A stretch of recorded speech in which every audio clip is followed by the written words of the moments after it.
tarehe 8, siku inayojulikana rasmi kuwa ni siku ya kina mama, na bahati nzuri siku hii imekuwa ni Jumapili na watu wameenda kusali kwenye makanisa.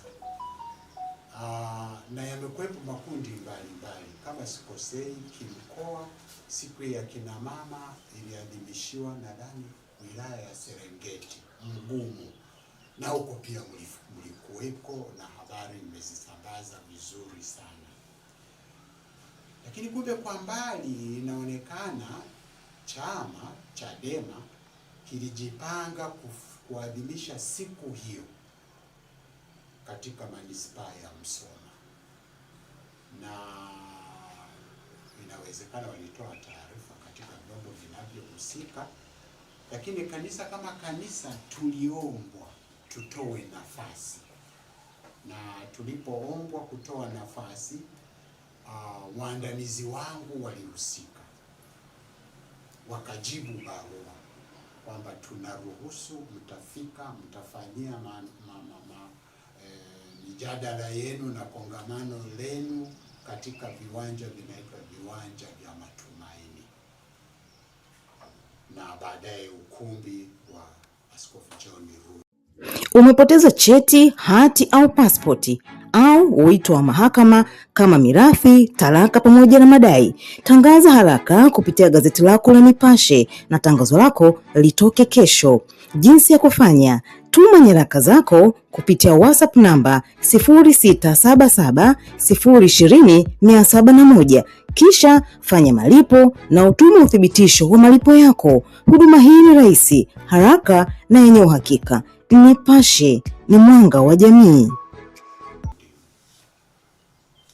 Mawasiliano haya ni ya kawaida kabisa, ni mawasiliano ya kiutawala. Sasa kwa bahati mbaya hatukujua kama hawa watu wamezuiliwa wasifanye maandamano nadhani mahali popote Tanzania. Ninasema hatukujua, na kutokujua hakutuepushi katika makosa. Waandamizi wangu walipokea taarifa kutoka jeshi la polisi hapa manispaa, wakimpigia simu huyo mwandamizi wangu akisema, tumesikia mmeruhusu au mmetoa kibali kwa akina mama wa Chadema BAWACHA. Yule msaidizi wangu akajibu, ni kweli wametuandikia barua na tumewajibu.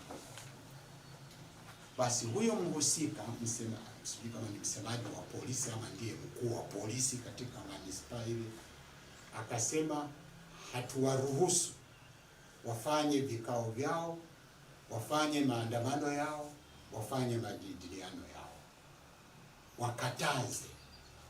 Mimi nilikuwepo wakati wanaongea, nasema sio kwamba tuwakataze sisi polisi, nyinyi ndio muwaandikie barua, kwa sababu mliwaandikia barua ya kuwaruhusu.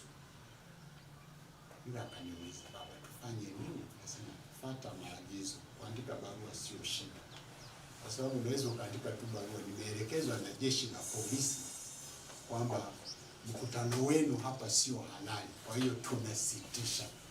Kwa hiyo nikwambia, andika, lakini tupeleke kopi ya polisi.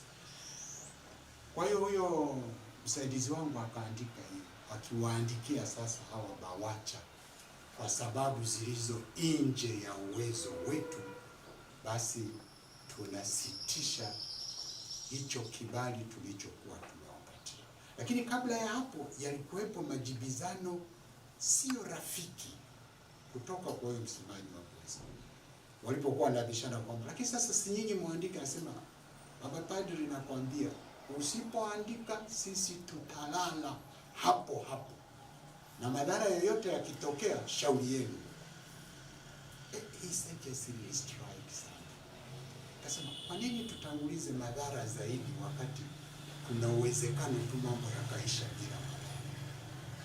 Basi na kweli barua iliandikwa na tukaagiza ipelekwe polisi na ilipelekwa. Sasa ni wale wale waliokataa wasiwaandikie hawa watu barua kwamba hawaruhusiwi kufanya mikutano au kongamano mahali popote. Ni hao walipoipiga muhuri wakaisambaza kwenye vyombo vya habari. Hapa tena nikawa na administrative crisis kichwani mwangu. Ulikuwa umekataa usiandike barua wewe kama mhusika, sasa umepokea na tumeileta kama kopi kwenu, na original tulipeleka kwa BAWACHA, na sasa wewe unasambaza kopi. Tukasema kila tukio ni shule na kozi.